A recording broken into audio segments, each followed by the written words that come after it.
The will reading was held in a modest, wood-paneled office on the second floor of a law firm in downtown Asheville, North Carolina, the kind of southern city where everyone seemed to know of each other, but no one really knew anyone. It was a rainy Tuesday. The sky outside hung low and gray, the air soaked in humidity. The windows were slightly fogged, as if even the weather knew what kind of day this would be. Margaret sat at the very back of the room. She was quiet, not timid, not invisible, just placed there, like a vase you're not sure where to put. At 61, she wore her silver gray hair in a soft, deliberate twist, her dress ironed, her shoes sensible. She looked like someone who had spent a life making others comfortable, and never asked much for herself. She watched the others from her seat, the people who had never asked how she was doing when her father, Henry Fletcher, had first gotten sick, then bedridden, then gone. Most of them were from her father's side. Blood kin. And they carried that arrogance in their postures, the kind of self-certainty only family trees could give. The room was full but silent, except for the ticking of an old clock on the wall. The lawyer, Mr. Gerald Benton, sat behind a walnut desk. A manila folder opened before him. He cleared his throat. "Thank you all for being here," he began. "As executor of Mr. Fletcher's estate, I will now begin the formal reading of his last will and testament." Margaret's heart didn't race. She had prepared for this. Not for what would be given, but for what would be left unsaid. Still, as each name was called, cousins, nieces, a nephew she hadn't seen in 15 years, the weight of silence pressed harder against her chest, and then it happened. As Gerald scanned the next page, his eyes briefly flicked toward Margaret. A name was clearly coming next. But before he could say it, a voice sliced the air like a blade. "You're not even family." It came from the second row. Glenda Thomas, a heavy-set woman with a jaw that never softened, turned her full body toward Margaret. Glenda had always looked at Margaret like she was a blemish on a clean mirror. The room tensed. Eyes turned. Gerald looked startled, unsure if he should respond. Margaret didn't flinch. "She didn't blink." "She has no legal claim," Glenda pressed. "She's the caretaker's kid. Everyone knew Henry just let her stay out of guilt. This is a family matter." Mr. Benton adjusted his glasses, flustered. Miss Fletcher was included in the draft Mr. Fletcher left. Glenda slammed a hand on her knee. "She's not a Fletcher." Then the judge, a retired family court judge named Harold Rooks, there to ensure the legality of the will's execution, leaned forward, his voice even but cold. "Do you have documentation proving legal kinship, Miss Fletcher?" And in that moment, the silence was more than just quiet, it was judgmental, suffocating. Margaret stood. She didn't rush. Her heels tapped gently on the hardwood floor as she walked to the front of the room. Her hands were steady. From her worn leather handbag, she pulled a thick manila envelope and laid it on the table in front of Judge Rooks. "This was signed in Buncombe County, 1973, she said, her voice clear. "Adoption finalized. Henry Fletcher signed. His wife, Eleanor, too." She looked at Glenda for the first time, not with malice, not with revenge, just with clarity. "I was 12, she added. "They didn't make a big announcement. Not back then. But they signed the papers. I've had them ever since." Judge Rooks opened the envelope and began flipping through the documents. The room went quiet. Not the polite kind of quiet, but the heavy, stunned kind. Like something holy had just been unearthed. Gerald Benton cleared his throat again, but this time with renewed composure. "Then Margaret Fletcher is entitled to be included. And I will proceed." No one looked at her as she returned to her seat. But she wasn't looking for their eyes. She thought of her father, not the powerful businessman they all came here for, but the man who used to sit beside her at night, reading dog-eared library books out loud even after long hospital shifts. The man who taught her how to ride a bike at 40, because she never had one as a kid. The man who whispered, "You'll always be my daughter," the night Eleanor passed. He had promised her this moment. That one day, they'd see her and now they had. The papers were real. The signature was his. The silence? That belonged to everyone else, but Margaret Fletcher had just begun to speak. When the reading concluded, the room scattered like leaves in wind. No one looked directly at Margaret as they left. Some pretended to check their phones, others muttered awkward goodbyes to Mr. Benton or exchanged tense whispers in the hallway. Margaret remained seated, unmoved, her envelope back in her lap like a weight she'd carried for decades. It was never about the inheritance. It was about being seen. She finally stood and thanked Mr. Benton with a soft, almost inaudible nod-as. She stepped into the hallway. The buzz of low conversations hit her ears like radio static. Glenda was at the center of one group, her lips pursed in venom, whispering too loudly to not be overheard. "She waited until he died, didn't she? That's not love, that's strategy." Margaret didn't stop walking. The elevator was slow. The kind of slow that forced people into strange silences. She stood alone as it descended, staring at her reflection in the polished doors. Her face looked older than she remembered, her eyes a little more hollow. Maybe it was the lighting. Or maybe it was truth setting in. Now that the envelope had been opened, there was no returning to the old silence. When she stepped onto the sidewalk, the rain had lightened, but the sky remained ashen. Cars passed lazily. Pedestrians moved with umbrellas like cautious ants. The streets smelled of wet asphalt and magnolia. Asheville always carried a kind of sleepy dignity, the kind found in small cities that still clung to their sense of place. She didn't drive home. She walked. 7 blocks to the north, past brick buildings turned into bakeries and yoga studios, past the grocery store where her father used to buy peaches every Sunday morning. Her home sat on a quiet street lined with modest bungalows, the kind where porches had stories and fences didn't need locks. The house had once belonged to her father, though he hadn't lived there in his final years. She paused at the gate. The mailbox still read H. Fletcher. She'd never changed it. Her name, technically, was Margaret Ellen Fletcher, though many in town had never known. Inside, the rooms felt smaller than she remembered. Or maybe she just felt larger now, heavier with knowing. The kitchen was still painted that warm shade of yellow Eleanor had insisted on in the 80s. A picture of Margaret and Henry sat by the window. She was 13, standing beside him at Pisgah National Forest, her cheeks full of braces, her arms awkwardly around his waist. He looked proud, his hand resting on her shoulder with familiarity. It had always been just the two of them after Eleanor passed, and that was the part no one at the will reading understood. How many nights Margaret had bathed her father when his legs could no longer hold him, how many doctor appointments she managed, how many times she held his hand as he forgot the day, the month, even her name, only to remember it a minute later and whisper, "You're still my girl." She sat in the living room now, lights off, the envelope still in her lap. She pulled out the papers again. The adoption decree was brittle at the edges, the seal faint but visible. Her name in cursive. Henry and Eleanor's signatures beneath. She had never shown them to anyone. Not out of shame, but because he asked her to wait. "They'll never understand," he'd said once, voice raspy from morphine. "But one day, when I'm not here to speak, they'll need to hear it from you." Her thoughts were broken by a knock at the door. Margaret froze. Visitors were rare. She tucked the envelope beneath the couch cushion and stood slowly.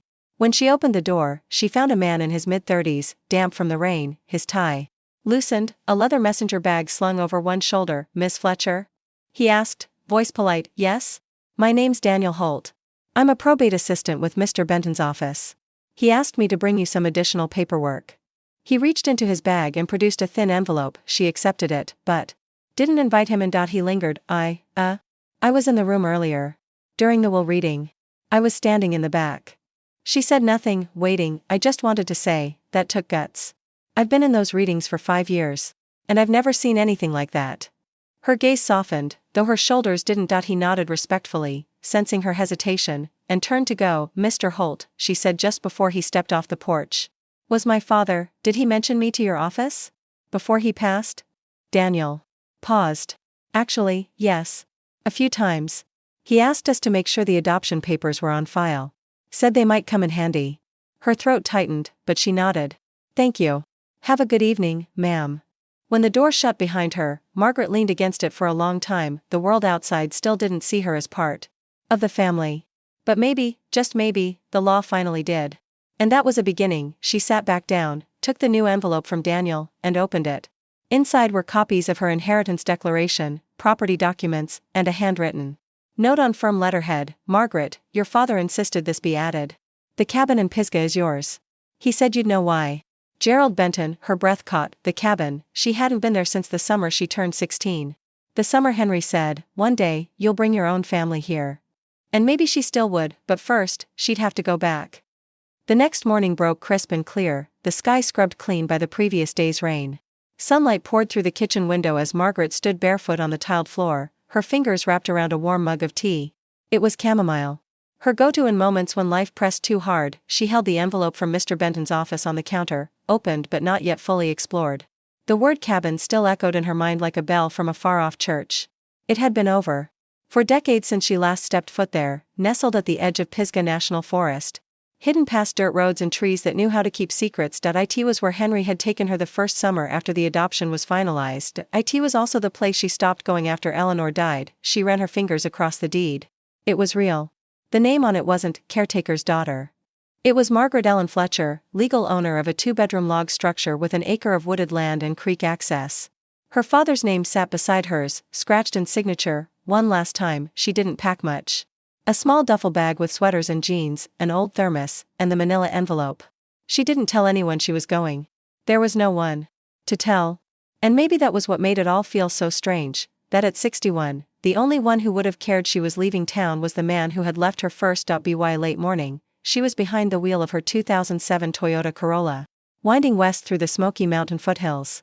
The roads narrowed as the city slipped behind her. Each mile seemed to shed another layer of noise. Gas stations gave way to general stores. Subdivisions were replaced by pine groves and winding gravel paths. The cabin wasn't marked on GPS. She didn't need it to be. She still remembered the turnoff, an unpaved, nearly hidden bend marked only by a rusted mailbox with no name and the faintest remnants of blue paint. The Corolla protested the gravel with soft thuds and squeaks, but Margaret didn't slow, and then it came into view. It was smaller than she remembered, of course. Most childhood landmarks were. The wooden slats were weathered, the porch slightly uneven, but the bones were strong. The roof was intact, and the windows, though fogged with time, still reflected the dense forest around it. A fallen branch rested near the door. Ferns had grown wild across the base of the foundation. She parked beside the cabin and stepped out, breathing in the scent of damp leaves and old bark. The air was different here, still, but alive. You could hear the creek babbling somewhere nearby. Birds calling. Wind rustling through unseen branches.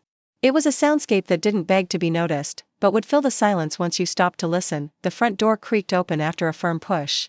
Dust motes danced in the filtered sunlight as Margaret stepped inside. Everything was exactly as it had been left, not staged, not prepared for someone's return.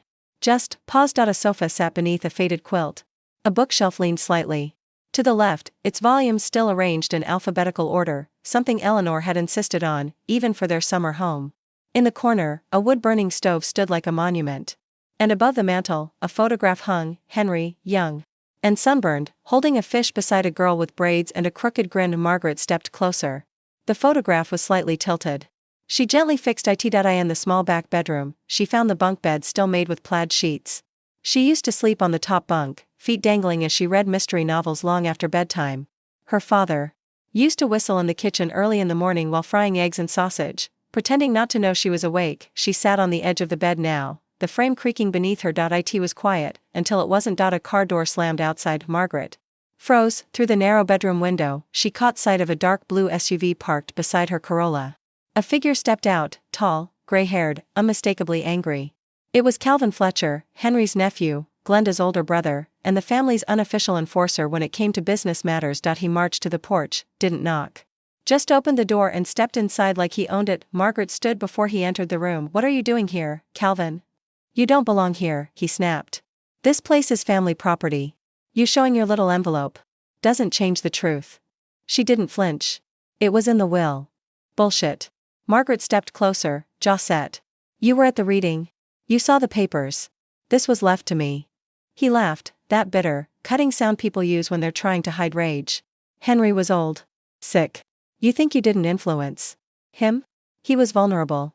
He wasn't in his right mind those last few months." Margaret felt something inside her rise, not anger exactly, but a line being drawn. "Then why did he file the deed years ago?" she asked. "Why is my name on it? Why did he tell your family I was just the caretaker's daughter, but make sure the courts knew the truth?" Calvin's face twitched. He hadn't known. She watched him piece it together in silence. "I won't let you keep this," he said, voice lower now. "You can try," Margaret replied, calm. "But you'll be fighting a signed document. And a man's last wish." She walked to the door, opened it wide. "Leave." He stared at her, eyes narrowing, not in defeat, but in calculation. And then, without another word, he turned and left. Margaret shut the door behind him. Her hands shook, just slightly. The cabin was still, and for the first time since Henry died, she felt something close to peace. She walked to the kitchen, opened the cabinet, and smiled. The old kettle was still there. Margaret didn't sleep that night, not because the bed was unfamiliar, though it was. The mattress had sagged over the years, and the window let in a chorus of crickets that rarely faded. But it wasn't the discomfort keeping her awake. It was the silence after Calvin. She lay with her hands folded on her chest, staring at the dark ceiling beams above. The encounter had stirred something old and sour in her, not fear exactly, but a feeling she'd spent decades pushing down, the weight of being treated as invisible, illegitimate, conditional. She had thought the documents, the seal, the signature, the court's ink, would be enough to silence the voices. But Calvin's visit proved otherwise. Some people didn't care about the truth unless it benefited them. At 6:12 a.m., she gave up on sleep, she slipped on her cardigan and stepped out onto the front porch. The morning air was cool and thick with dew. The trees rustled gently, their green still dark in the dim light. The creek nearby babbled faintly, a sound she had long associated with safety. Margaret sat on the top porch step, letting the cold wood press into her back. She pulled the manila envelope from her bag again, sifting through the adoption papers, the property deed, and Henry's birth certificate copies. Everything was in order. Everything was legal, but legality wasn't what haunted her. It was memory. She needed more than a document. She needed proof that she had mattered. Not to the courts. Not to the family. But to him. After a long breath, she made a decision. She drove back into Asheville that morning, leaving the cabin behind for just a few hours. It felt strange, like stepping away from something sacred, but she had a purpose now. Margaret didn't return to the house. Instead, she parked near the archives department at the Buncombe County Register of Deeds. The same building where, decades ago, Henry and Eleanor had filed the adoption. Inside, it smelled of old paper and toner. A receptionist glanced up from behind a plexiglass screen. Margaret stepped up with her ID and the folded adoption form. "I'm looking for any supporting records tied to this filing," she said, voice polite but steady. "Petitions, letters, notes, anything kept on file from 1973. The receptionist blinked, surprised by the specificity. "That'll take a little while." "I'll wait." An hour passed. Maybe more. Margaret sat in the corner, watching the comings and goings of people trying to prove things: homeownership, marriage, divorce, life. Paper trails of human emotion. Eventually, the woman returned, holding a slim folder. "This is all we found. Most of it's standard, signatures, court notes. But there's a letter here. Handwritten. It's personal." Margaret took the folder with reverence. She opened it slowly. Inside, on faded yellow stationery, was a short letter in Henry Fletcher's handwriting, unmistakable and neat. It had been attached to the initial petition for adoption, though not legally required. Margaret read it. Silently, lips trembling. "To whom it may concern, this child is not of my blood, but she is of my heart. I have raised her as my own, and I will continue to do so until I can no longer breathe. Her mother, my wife, Eleanor, loves her like she was born in our arms. I ask the court to make official what we have known for years, that she is ours. Completely. No child should ever feel uncertain about where they belong. Let this be her proof. Henry C. Fletcher." Margaret's throat closed. Proof, more than ink. More than law. This was love, placed into words and handed to the very system that now shielded her from people like Calvin. She requested a certified copy. As she left the building, the summer sun was high now, casting long shadows on the pavement. She didn't rush to the car. She stood there, watching the wind move the trees. A letter. A cabin. A name that was always hers, even when others refused to say it. She returned to the cabin by late afternoon. As she pulled into the gravel drive, something caught her eye: tire tracks in the mud that hadn't been there when she left. She parked carefully. Stepping out with caution, the front door was unlocked. Inside, nothing looked out of place, not at first. The sofa was undisturbed. The kitchen untouched, but in the bedroom, the top drawer of the small pine dresser sat open. Margaret's chest tightened. She hadn't opened that drawer. Not yesterday. Not ever. It was Eleanor's. She approached slowly and peered inside. A few faded scarves. A brooch. An old comb with strands of reddish hair still caught in the teeth. A folded slip of paper resting near the back corner. Her hand trembled as she lifted it. It was another letter, this one, in Eleanor's cursive, rounded, graceful, with soft blue ink. "Margaret, if you're reading this, then somehow, you found your way back here. I hope it's because Henry told you everything. I hope it's because you finally claimed what's yours. We loved you. Fully. Fiercely. Quietly, maybe, but never less than completely. There will always be people who try to reduce you to a label. Ignore them. You are not less because of how you began. You are more because of how you stayed. I used to imagine you reading this as a woman, strong, whole, and finally sure. If you're not there yet, keep going. Love, Eleanor." Margaret folded the note with reverent hands. Pressing it to her chest, she sat on the edge of the bed, letting the sunlight fall across her shoulders. She was not just the girl from the caretaker's house. She was Henry's daughter. Eleanor's child. The one who stayed when everyone else drifted, and she wasn't done yet. The following morning, Margaret awoke to the soft tapping of rain on the metal roof, a gentle, rhythmic sound that seemed to lull the cabin rather than rouse it. She lay in bed for a few minutes before rising, her hands cradling Eleanor's letter like a relic. She placed it in a clean envelope and stored it in the manila folder with Henry's handwritten statement and the adoption decree. These were no longer just documents, they were pieces of her story, pieces that proved something. Deeper than bloodlines, love that had been chosen, committed, and sealed in silence. By 8 a.m., Margaret was back in Asheville. She drove with purpose, stopping first at her small neighborhood bank to retrieve something she hadn't touched in nearly 2 years, a lockbox hidden away in a safety deposit drawer. Inside was a slim notebook, its black leather cover worn. Pages filled with Margaret's own handwriting from her 20s and 30s, observations, fragments of conversations, memories her father never knew she'd written down. She tucked it into her bag, then she drove across town to the last place she wanted to go, Glenda's. Glenda Thomas lived in a wide brick ranch house with neatly trimmed hedges and a flagpole at the corner of her yard.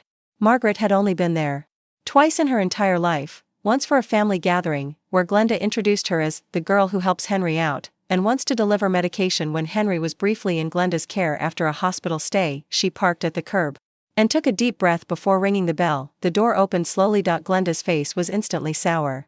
"What do you want?" "I'm not here to fight," Margaret said quietly. "Then why are you here?" "To end it." Glenda crossed her arms, skeptical. Margaret continued, "I know you think I manipulated him. I know you think I don't deserve anything. But whether or not you believe it, Henry adopted me. I have the papers. I have his signature. And now I have his words. A letter. I don't care what you do care," Margaret cut in, voice firmer now. "You cared enough to show up at the will reading. You cared enough to send Calvin to the cabin. You care because deep down, you knew what I was to him. You just didn't want to accept it." Glenda said nothing, but her expression shifted. Not softening, but cracking ever so slightly. "I didn't come here to argue over money," Margaret said. "I don't want your slice of the estate. I don't care about the stocks or the antique desk or whatever else you think I'm after. I came because I want you to hear it from me."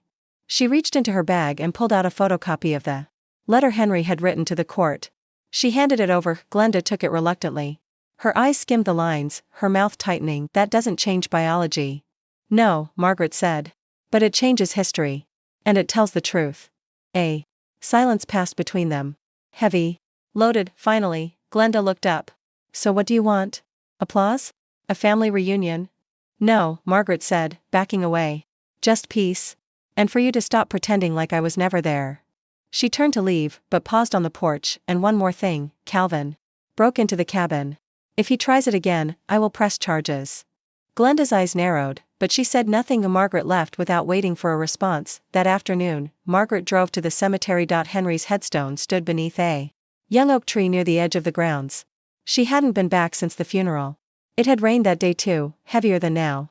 The crowd had been polite, reserved. Glenda had given a generic eulogy, full of anecdotes that painted Henry as a man of community, discipline, and Southern grit. No one mentioned the man who kept a journal of their daughter's first attempts at cooking, or the man who cried when she passed her nursing exam, or who learned how to braid hair just to make her smile. Margaret knelt beside the stone. The grass was damp. She pulled the envelope from her coat pocket, the one that held Eleanor's letter, and set it gently at the base of the marker, tucked in a small tin box she'd brought. "You gave me everything," she whispered. "Even when no one else saw it. And now they will." The sky above began to clear, soft beams of light pushing through the thinning clouds. She stayed for an hour. Later that evening, back at the cabin, Margaret lit the old fireplace for the first time in decades. The flames danced with a warmth that reminded her of Eleanor's laughter and Henry's quiet humming in the kitchen. She sat cross-legged on the rug, sipping from the thermos she had filled with chamomile. Again, she thought about the road ahead, about the estate still in probate, about the questions Calvin and Glenda might stir up, about the people who would continue to say, "She's not even family," but she also thought about the papers. The letters.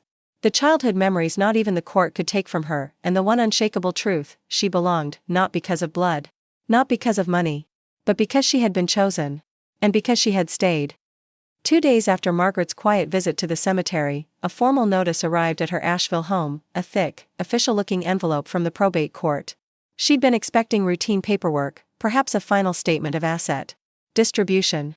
Instead, as she unfolded the crisp letter, her hands stiffened with disbelief. Notice of legal objection, petition to challenge the validity of adoption-related inheritance rights. Filed by Calvin Fletcher. She stood in the hallway for a long moment, the paper trembling slightly in her grasp. Her breath grew shallow. Despite everything, the legal documents, the handwritten statements, even her quiet plea to Glenda for peace, the family wasn't backing down. They were trying to erase her. Again, she called Mr. Benton's office. Immediately. By noon, she was seated in his corner office, the same room where the will had first been read. Gerald Benton adjusted his glasses, brows furrowed, as he scanned the notice. "This is desperate," he muttered. Sloppy, too. Calvin's attorney is arguing that your adoption was irregular due to your age at the time, 12. And claims Henry and Eleanor only used the adoption for guardianship convenience, not parenthood. Total nonsense. Margaret's voice was quiet. Can he win? Benton paused. He can delay. And he can cause a lot of stress. But win? Not likely. The court granted the adoption in 1973. That's binding. What Calvin's doing is trying to introduce doubt, emotional doubt, reputational doubt, anything to push the court to reduce your inheritance share or challenge the cabin transfer. Margaret let out a breath through her nose. He's not coming after the money. Benton nodded. No. He's coming after your name. She leaned forward. Then I need to fight back. All the way. I'm not letting them bury me again. Over the next week, Margaret's days took on a rhythm she hadn't experienced since her father's decline, structured, determined, and painfully personal. By morning, she was back at the cabin, sorting through closets, boxes, old shelves, looking for anything Henry or Eleanor might have left behind that proved her role in their life. And by afternoon, she was in town, meeting with Mr. Benton or chasing down photocopies of old documents, nurse certifications, and notarized statements. She began compiling a binder, thick, black, and heavy with evidence. But it wasn't just paperwork. It was memory, legacy, presents, photos from birthdays where she stood between Henry and Eleanor, blowing out candles, receipts in her name for medical care she coordinated when Henry was recovering from surgery, handwritten grocery lists in Eleanor's delicate script, titled Things for Maggie. The real proof, though, came in a stack of letters she found in an old cedar trunk in the cabin's attic, carefully bound with a faded ribbon. Each one was written by Henry to Eleanor during his work trips. Letters filled with the kind of love that doesn't shout, but endures, and sprinkled throughout them, one constant: tell Maggie I miss her. Remind our girl to feed the dog. Give Maggie a hug from me. You and Maggie, my whole heart. When Margaret found them, she sat on the floor with the bundle in her lap, her eyes full of unshed tears. She read letter after letter until the daylight disappeared from the attic window. She photocopied each one, added them to the binder. This wasn't just defense. It was testimony. 2 weeks later, the preliminary hearing was scheduled. It wasn't a trial, not yet. But it was a chance for both parties to present their intentions and supporting materials. The courthouse in Asheville stood like a columned reminder of everything Margaret had spent her life avoiding: conflict, bureaucracy, confrontation. But today, she dressed with quiet defiance: navy blue blazer, slacks, modest earrings. Not a woman pleading for scraps, but one prepared to be seen in full. Calvin was already there when she arrived, flanked by a smug attorney in a tight gray suit, the kind who smiled without warmth. Glenda wasn't present. Mr. Benton greeted her with a nod and a reassuring hand on the shoulder. Inside the courtroom, the mood was tense but civil. A single judge, a woman in her 60s with silver curls and tired eyes, presided from the bench. Calvin's attorney spoke first. He droned about unusual adoption timing, about lack of public acknowledgement, about undue influence in late life decisions. When Margaret's turn came, Benton didn't grandstand. He didn't raise his voice. He simply opened the binder on the desk and slid it toward the clerk. In these pages, he said, you will find every legal document proving Margaret Fletcher was, in fact, adopted, lawfully, without coercion, and with full consent by both Henry and Eleanor Fletcher. But more than that, Your Honor, you will find something deeper. You will find a father's words. A mother's intentions. A life that Margaret didn't just enter, she helped build. The judge took the binder without a word and began thumbing through the pages. Calvin looked straight ahead, jaw clenched. Margaret sat still. Eventually, the judge looked up. Her voice was quiet but firm. I see no grounds to invalidate or even question the adoption or Margaret Fletcher's place in this will. This court recognizes her as a full legal heir. The objection is noted and dismissed for lack of merit. If there are no further filings, the estate will move to final settlement. A pause. Calvin's attorney stood but didn't object, and just like that, it was over. Outside the courthouse, the air felt brighter, the sun strangely warm on Margaret's skin. She and Benton walked together to the edge of the parking lot. Did you expect it to go that smoothly? She asked. No, he replied honestly. But I'm glad it did. She turned to him. Thank you. He smiled. You did most of it. She watched as Calvin got into his SUV without looking back. No words exchanged. No last threats. Just silence, and that silence, for once, belonged to her. That evening, Margaret returned to the cabin. She stood on the porch again, watching the trees sway under the soft glow of sunset. The creek gurgled faintly in the background. And inside her, a stillness was growing, not the quiet of exclusion, but the calm of having stood your ground. She was no longer hiding behind old envelopes and faded signatures. She was home, and nothing, not a voice, not a name, not a judge's gavel, could take that from her now. It had been 3 days since the hearing. 3 days since the courtroom finally silenced what Margaret had spent a lifetime enduring in whispers and side glances. You don't belong. But winning didn't feel like triumph. It felt like stillness. A long exhale after decades of holding her breath. The binder now sat closed on the cabin's coffee table, surrounded by the quiet clutter of old books, folded quilts, and the scent of firewood still lingering from the night before.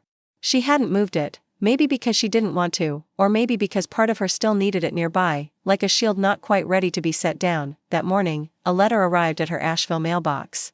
Unlike the others she'd received over the last few weeks, legal notices, banking documents, utility transfers, this one was handwritten. The return address was from a nursing home outside Hendersonville. The sender, Joan Ellis. Margaret froze. She hadn't heard that name in over 40 years. Joan had been Eleanor's childhood friend, the kind who sent Christmas cards well into their 30s and then slowly, quietly disappeared from the rhythm of life. The last time Margaret saw her, Joan had brought a pie to the cabin, the summer before Eleanor's health began to decline. She remembered the smell of cinnamon, the way Joan had tousled her hair and called her Sunbeam. With trembling hands, she opened the envelope and unfolded the note inside. Dear Margaret, I watched your hearing. My niece sent me the article. I hope that's not intrusive.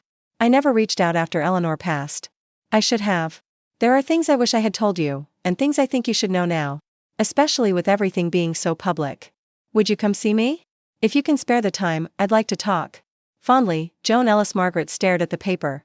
For a moment, she considered folding it up and placing it in the binder with the others. But something tugged at her, a subtle sense that this wasn't just a gesture of goodwill. It was a door. A final one. Maybe. The drive to Hendersonville was slow, the highway winding through sunlit trees, wildflowers edging the roadside in clusters of yellow and purple. The nursing home sat on a quiet hilltop, a modest complex of beige brick and low hedges. Inside, a nurse led her down a long hallway that smelled faintly of lemon polish and soft soap. Joan sat in a sunroom filled with plants and filtered light. Her frame had shrunk with age, her hair thin and silvery, but her eyes were sharp, alert, even amused when she saw Margaret enter. Well, Joan said, smiling gently, if it isn't the girl who once asked me if pie was a breakfast food. Margaret chuckled. You said it was if no one was watching. Joan patted the chair beside her. Still true. They sat for a moment, quiet but not awkward. There was something comforting about Joan's presence, the way her body moved slowly but deliberately, like someone who had seen enough life not to rush it anymore. I read everything, Joan said softly. The will. The challenge. The hearing. You handled yourself better than most would have. I didn't have a choice. You always had a choice, Joan corrected. You just chose not to shrink. Margaret nodded but said nothing. I didn't come to Eleanor's funeral, Joan continued, voice lower now. I should have. But I was angry. Not at her, at Henry. At the secrecy. The adoption was a whisper when it should have been a celebration. And I couldn't understand why they hid it. I didn't understand either, Margaret said. For a long time. Joan turned her gaze toward the window, watching a cardinal flit between tree branches. Did Eleanor ever tell you about the name on the wall? Margaret looked confused. What wall? In the cabin. The coat closet. Right side, behind the hanging flannels. There's a wooden panel. Your name's carved into it. Small, near the baseboard. I watched Eleanor do it one summer while you were outside chasing dragonflies. Margaret blinked, heart suddenly louder in her ears. She said, if I put it here, she'll never think I forgot her. Even if I'm not around to say it anymore. Joan smiled sadly. I think she was trying to leave behind something only you would eventually find. Quiet love, Margaret. That's what your parents knew. Not loud, not grand. But real. Margaret swallowed hard. Why are you telling me this now? Joan turned to her. Because you were right to fight. But now you need to rest. Stop proving, stop guarding. You already are. That night, Margaret drove straight back to the cabin. It was almost dark by the time she arrived, the twilight casting long shadows across the porch. She stepped inside, the binder still where she'd left it, but she didn't go to it. She walked directly to the coat closet. Inside, it smelled of cedar and dust. Flannels still hung where Henry had kept them, thick and lined with years. She pushed them aside, knelt, and ran her hand along the lower panel of the right wall. There it was, Maggie, carved gently but firmly into the wood, not a flourish. Not decorative, just her name, just enough. She sat back on her heels, tears slipping silently down her cheeks. Her fingers traced each letter like a prayer. The cabin wasn't just a place. It was a witness. She didn't sleep in the bedroom that night. She pulled the quilt from the sofa, lit the fire, and curled up with Eleanor's letter pressed to her chest and the smell of cedar rising into the warm air. Tomorrow, she would meet with Benton to sign the final transfer forms, but tonight, she was home, and her name was on the wall. The final transfer forms were signed in quiet dignity the next morning. No photographers. No reporters. Just Margaret and Gerald Benton in his office, where the blinds were partially drawn and the clock on the wall ticked in soft intervals. The sound reminded her of hospital waiting rooms. Of long nights beside her father's bed when the nurses had already gone home. Benton handed her a pen with a slight nod. "Once you sign this," he said, "the cabin is fully, uncontestably yours. In perpetuity. No one can touch it again." She didn't hesitate. Her signature was clean, deliberate. Her name, written with the steadiness of someone who no longer feared erasure. She handed the pen back and looked at Benton. "Do they know it's done?" Calvin's lawyer received the finalized copies yesterday. No appeals. No follow-up filings. Margaret exhaled. It was over. At least, legally. By afternoon, she was back at the cabin. The sun sat high behind drifting clouds, casting light through the canopy of trees overhead. The forest buzzed quietly with cicadas. She walked the perimeter of the property, slowly, like she was meeting it all over again, every tree, every fence post, every stone by the creek. The land was small, but it carried the weight of something sacred. Ownership didn't feel like possession. It felt like acknowledgement. Inside the cabin, she began what she had been too afraid to start before, going through the belongings room by room. Not as a stranger searching through someone else's things, but as a daughter putting a family story in order. She started with the hallway closet, the same one where Eleanor had carved her name. Margaret pulled out every flannel and hung each in the sunlight to air out. She washed the ones that still held her father's scent and folded them with quiet reverence. In the kitchen, she opened the drawers, sorting wooden spoons, spice jars, crumpled paper napkins with handwritten shopping lists. In the far back corner of the pantry, behind old mason jars, she found a sealed envelope labeled in Eleanor's script, "For Maggie, if she ever finds it." She didn't open it right away. She held it to her chest and sat at the table, the same table where Henry used to fix broken radios and write out checks with cheater glasses on the tip of his nose. The envelope was thin. Inside was a single photograph and a note. The photo showed a much younger Eleanor and Henry holding a toddler, a small girl in overalls and a bucket hat, laughing with her head tilted back. The note read, "She wasn't born to me, but I loved her from the first moment she wandered into my garden and asked if she could borrow the wind. We never talked much about it. Maybe we should have. But I knew she would remember the important parts. The way Henry held her hand. The way I taught her to make biscuits. If she finds this, I hope she's smiling again." Eleanor Margaret did smile. She wiped her eyes with the sleeve of her cardigan, folded the letter, and tucked it back into the envelope. She placed it inside her binder, not because she needed more evidence, but because it belonged to the story now. A story she had reclaimed piece by piece. That evening, as the sun dipped behind the hills, she found herself standing on the cabin's small front porch with a paintbrush in her hand. There was a weathered wooden plaque nailed to the side of the cabin, just beside the door. The old lettering had faded, "Fletcher Cabin, 1971." She dipped the brush in dark wood stain and carefully added a line beneath it, "And Margaret, 2025." She stood back, watching the wood soak in the color. The ampersand was shaky, her hand had trembled slightly, but it was there. Connected. Permanent. She didn't need to erase Henry's name. She just needed to join it. The next morning brought something unexpected. A knock at the door to Margaret froze. The only people who had ever knocked on that door were Henry's old friends or distant cousins dropping off pies uninvited. Now, in the middle of the woods, it felt almost surreal. When she opened the door, she found a young woman standing with an envelope in her hand. She had freckles, short auburn hair, and eyes that studied Margaret gently but directly. "Hi," she said. "You don't know me. My name's Ellie Harper. My grandmother was Linda, Henry's first cousin." Margaret felt a flicker of confusion. Linda. The name was vaguely familiar, a woman who'd moved to Charleston years ago and faded from family memory. "I'm sorry to show up like this," Ellie said quickly. I heard about the hearing. The articles. The challenge. I read what you said, about being adopted. About the letters." "Yes," Margaret said cautiously. Ellie held out the envelope. "My grandmother died last year. While cleaning out her attic, we found something. Letters, from Henry to her. A few mentioned you. I thought you should have them." Margaret took the envelope slowly. "Thank you," she said. "That's kind of you." Ellie smiled. "He wrote about you like you were his only child. Said you had his stubbornness. His laugh. Said he didn't care what anyone thought, as long as you stayed kind. Margaret looked down, overwhelmed. I didn't know he wrote to her at all. He did, Ellie said. A lot. But mostly about you. A pause Ellie took. A step back. I know you don't owe anyone your story. But some of us believe you were always family. Margaret nodded, not trusting herself to speak. As Ellie left, her car disappearing down the long dirt path, Margaret stood for a while with the envelope pressed against her chest. She was no longer collecting proof now, the proof was finding her. It took Margaret over an hour to open the envelope Ellie had left. She carried it around the cabin like something fragile, like it might vanish if opened too quickly. When she finally sliced the seal and unfolded its contents, the paper inside was brittle and yellowed, the handwriting unmistakably Henry's, a little rushed, a little slanted, written not for public record but for the intimacy of family. The envelope held 5 letters, dated sporadically over the early 1980s. Each was addressed to Linda Harper, and none had ever been mailed. That much was clear from the lack of stamps or postmarks. Maybe they were drafts. Maybe Linda kept them as private keepsakes. Either way, they were never meant for Margaret's eyes, and yet, here they were, offered back to her by a stranger who carried no obligation except the quiet pull of decency. She unfolded the first one and began to read. May 12, 1981. Dear Linda, I don't know how else to explain this without sounding like a man who's lost track of his own family, but I'm writing today because I'm afraid I've failed mine. You remember Margaret, of course you do.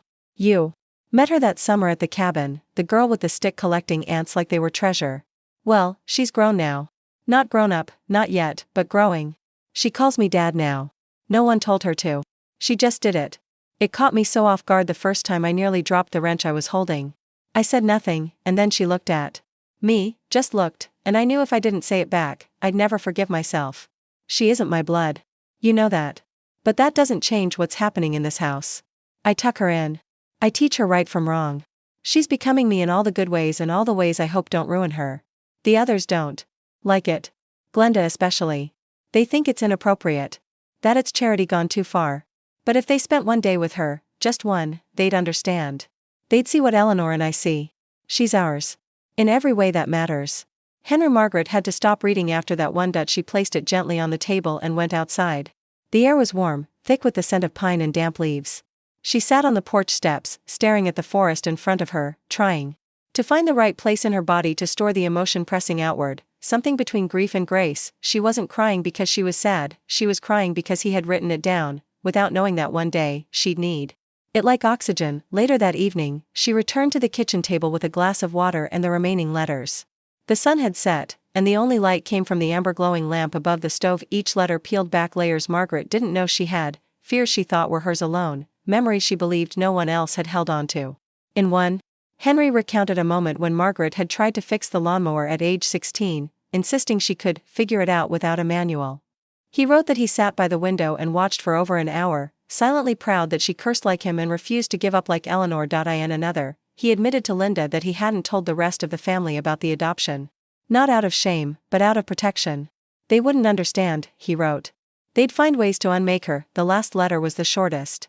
December 2, 1984. Margaret told me today that she wanted to be a nurse. Said it like it was already true. I asked her why, and she said, because you need someone to take care of you when you get old. Asterisk. She doesn't know that I've already written her into the will. Doesn't know that I filed the adoption papers the same month we moved her into her own room. Asterisk. She doesn't need to know all of that. She just needs to stay. H. Margaret folded the last letter slowly. She had stayed even when they called her a caretaker. Even when they dismissed her at the will reading. Even when they said she wasn't family, she had stayed. The next morning, she did something unexpected. She drove to Glenda's, again. This time, she didn't go to fight. She went with a small box in her hands, not legal documents, not threats. Just truth. Glenda opened the door slowly. Her expression hardened instantly. What now? Margaret held the box up. I'm not here to argue. I brought you something. Glenda didn't move, but Margaret placed the box gently on the porch rail and took a step back. These are copies of letters Henry wrote to Linda. She saved them, apparently. They talk about me, about the adoption. About you. About the way he saw this family. Glenda frowned. You think I care what I think you still don't understand what he gave up to protect me, Margaret said. What he sacrificed. What you missed because you were too angry to see him as anything other than the man who chose a stranger over a bloodline. Glenda's jaw tightened, but she didn't speak. Margaret paused. I didn't come here for approval. I just thought. You should know what your brother said in private. Because that's who he really was. She turned and walked away. Glenda didn't call out, but she didn't throw the box away either. That night, back at the cabin, Margaret did something else she hadn't done in years. She cooked. The kitchen came alive with sound, oil crackling in the pan, water boiling in the pot, the rhythmic chopping of onions and garlic. She made the stew Eleanor used to call mountain soup, the kind you left to simmer all afternoon and ate with bread thick enough to fill your stomach through winter. She sat one place at the table, but as she ate, she imagined the chairs around her full again. Eleanor's soft laughter from the far end. Henry clearing his throat like he always did before speaking. Even Joan, humming to herself as she passed the salt. And her, Margaret, in the middle of it all, not as an intruder. Not as the girl who stayed in the spare room, but as the one whose name was carved into the wall, the daughter, the heart of the home. The next morning, the sky over Pisgah was cloudless, a bright, stretching blue that seemed to melt into the tops of the trees. It was the kind of morning that didn't need a soundtrack. No traffic, no voices.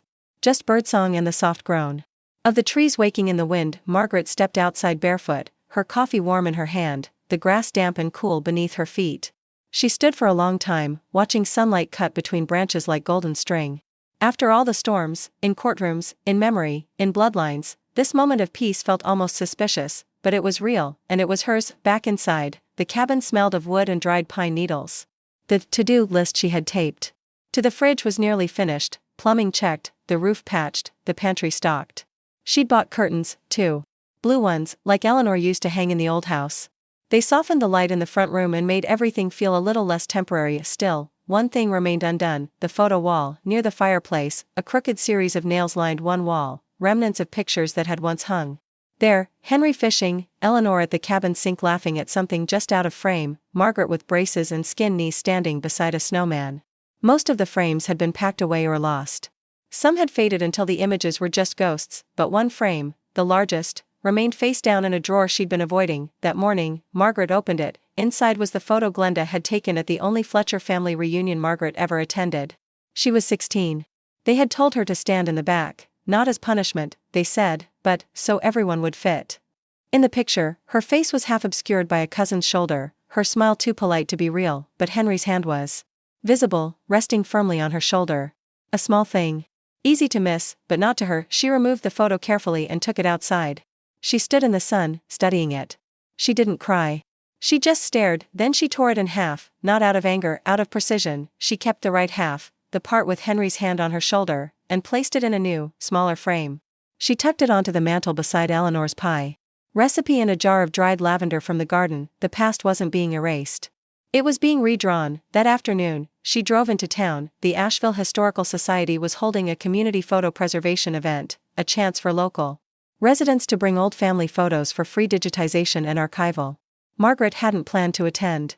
But now, with the story of her name laid bare, she felt ready. She brought 3 pictures, one of the cabin from the 1970s, a photo of her with Eleanor holding a pie, and a snapshot of Henry asleep in his reading chair with a book splayed across his chest and Margaret curled beside him, no more than 10 years old. The volunteer, a young man named Eric with shaggy hair and kind eyes, gently took each photo and scanned them with care. "These are great," he said. "You planning to submit a short caption for the archive?" Margaret hesitated. "Do most people?" "Not everyone," he said, "but it helps preserve the context, who's in the photo, what it means. Otherwise it's just faces." Margaret looked at the screen. The image of Henry and her on the couch had just finished scanning. She leaned closer and said softly, "That's my dad." Eric smiled. "Want me to write that down?" She nodded. "Yes. Please. That's my dad. The only one I ever had." Back at the cabin, the photo wall began to take shape again, but differently this time. No longer a display for visitors, it became a quiet altar to memory, to proof of life.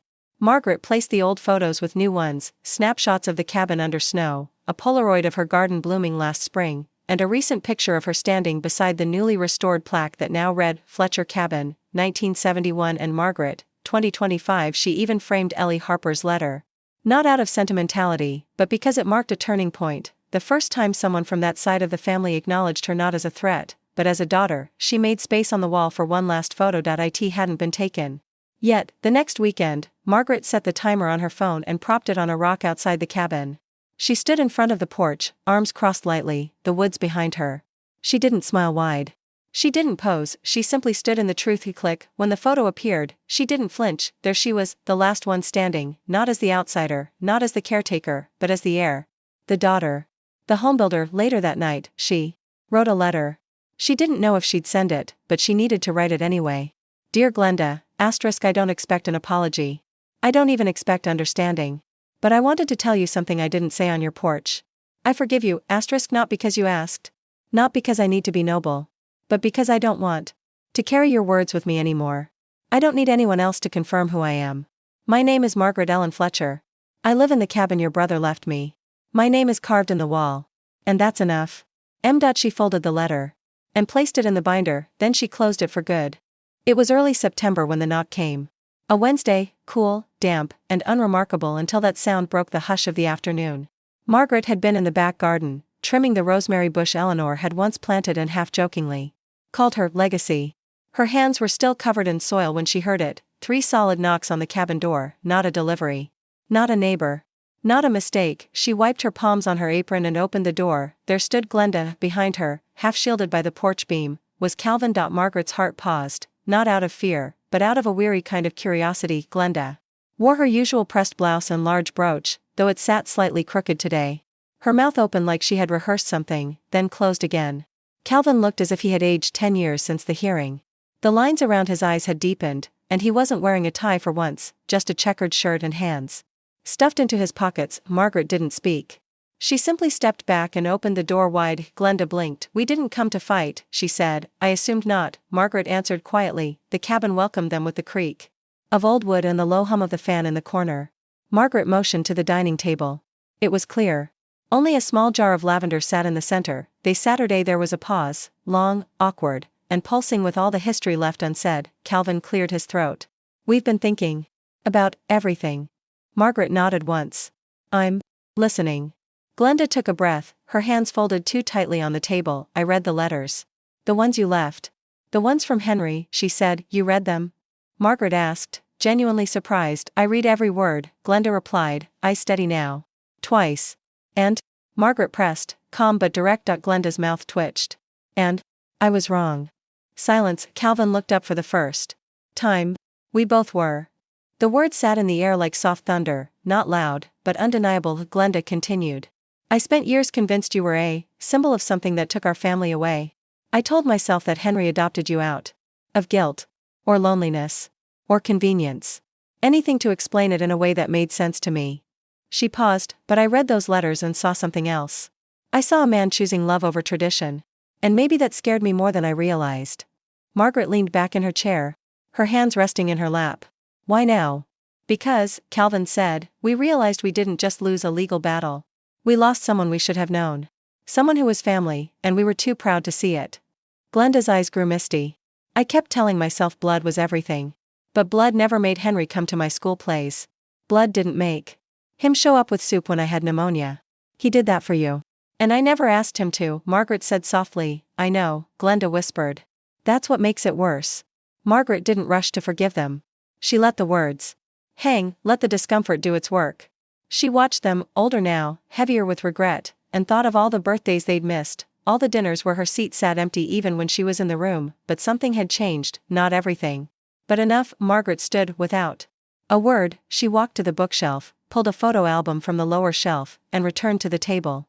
She opened it slowly, a mix of old photos from the cabin, her nursing graduation, Eleanor baking with flour on her nose. She turned it toward Glenda and Calvin. I spent years being told I didn't belong, Margaret said.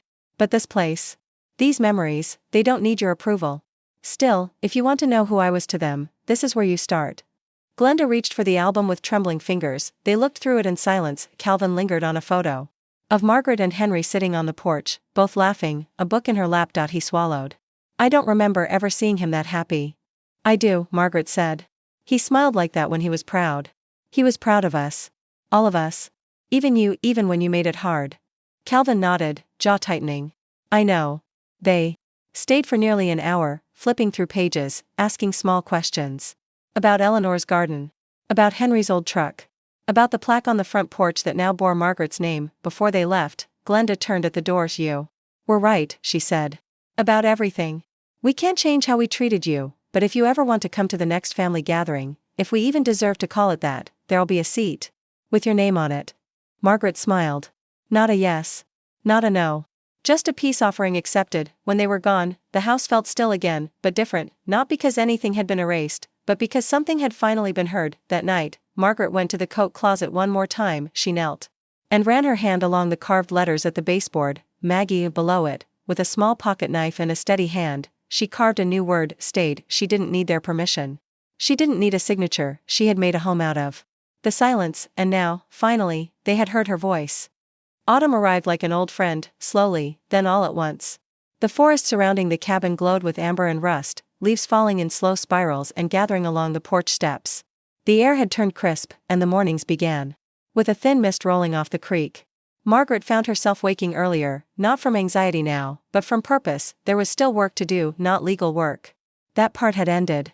Not home repairs, those were mostly done. What remained was something quieter, more personal, telling the story of 4 months. Margaret had avoided the journal on her nightstand, the one she'd placed there shortly after. The hearing, blank pages untouched, spine unbroken. But now, with the cabin hers, the silence hers, and even the pain finally hers, she opened it, and wrote, My name is Margaret Ellen Fletcher. I am the daughter of Henry and Eleanor Fletcher. I was adopted at 12.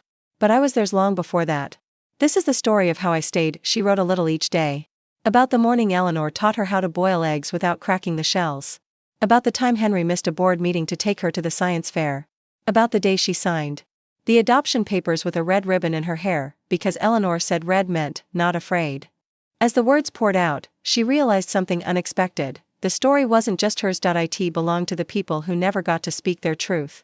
To the ones erased from holiday cards, left out of introductions, treated like shadows in rooms. They built with their own hands, the people who stayed, and were told that wasn't enough. In early November, Margaret walked into the small bookstore on Lexington Avenue. It was nestled between a coffee shop and a thrift store, its window fogged with the breath of early holiday decorations. Inside, the store smelled of cinnamon and old paper. She approached the counter where the owner, a woman named Elise, recognized her from church but had never known much more than her name. Hi, Margaret, Elise said warmly. Looking for anything in particular? Margaret nodded. Actually, I was wondering if you ever host readings. Poetry? No. Personal stories. Essays. Memoir-type things. Elise tilted her head. We've done that, yes. Once a month. We call it story nights. People come to listen. Locals mostly. Margaret felt her heart beat faster. I've been writing something. I think it's time to share it. Elise smiled. We'd be honored. 2 weeks later. On a chilly Thursday evening, Margaret stood at a lectern in the back room of the bookstore. Roughly 20 folding chairs were arranged before her. Most were filled, neighbors, former co-workers from the hospital, even a few unfamiliar faces. She wore a simple gray cardigan, her father's watch on her wrist. On the table beside her sat her journal, now half full. She opened it and began, *, I was 12 when they told me I had a new last name. I didn't understand paperwork then. But I understood the way Eleanor held my hand afterward, and the way Henry gave me his jacket when the courthouse lobby felt too cold. * They never introduced me as their daughter at family reunions. But I was the one who packed Eleanor's lunch when she started chemo, and I was the one Henry called every time the porch light flickered. * I was the one who stayed. * The room was still. No one shifted. No one whispered. * I was told at a will reading that I wasn't even family. I had an envelope. With papers. With signatures. With the past written in official ink. But what I brought to that room was heavier than paper. I brought memory. I brought a name carved in wood. I brought the quiet kind of love that doesn't get mentioned in obituaries, the kind that folds laundry and remembers how you take your tea. * I was not born into the family. I made myself into it. And that, finally, was enough. * When she looked up, a few people were wiping their eyes. Others just nodded, quietly, as if something they had carried for years had finally been given words. Afterward, a woman approached her, older, like Margaret, with a soft shawl and hesitant eyes. My brother married someone we all called, not really family, the woman said. She raised his kids. Buried him. And still, we never gave her a seat at the table. Hearing you, I think I finally understand what we did. Margaret took her hand. We can't change the beginning, she said gently. But we can choose to rewrite the middle. By winter, Margaret's story had traveled, not far, just through the town. Through folded newsletters and local radio spots. Through shared copies of her journal pages at the library, where the director printed them out for anyone who asked. People began to write to her caregivers. Step-parents. foster kids, adult children, forgotten siblings. The common thread was always the same: someone told me I didn't count. But I stayed anyway, and so they wrote back. And so they told her, "Thank you for staying. You told my story." 2.1 Snowy morning in December, Margaret returned to the coat closet. The name Maggie was still carved into the panel. So was the word stayed. She pulled the little knife from her pocket again and etched one final word beneath it: heard. She closed the closet gently, then she sat by the fire and began a new page in her journal. They tried to define me by who I wasn't. But I became something else entirely. Not the one they expected, but the one who endured. And in the end, I did not need to prove I was part of the family. I became the part they remember.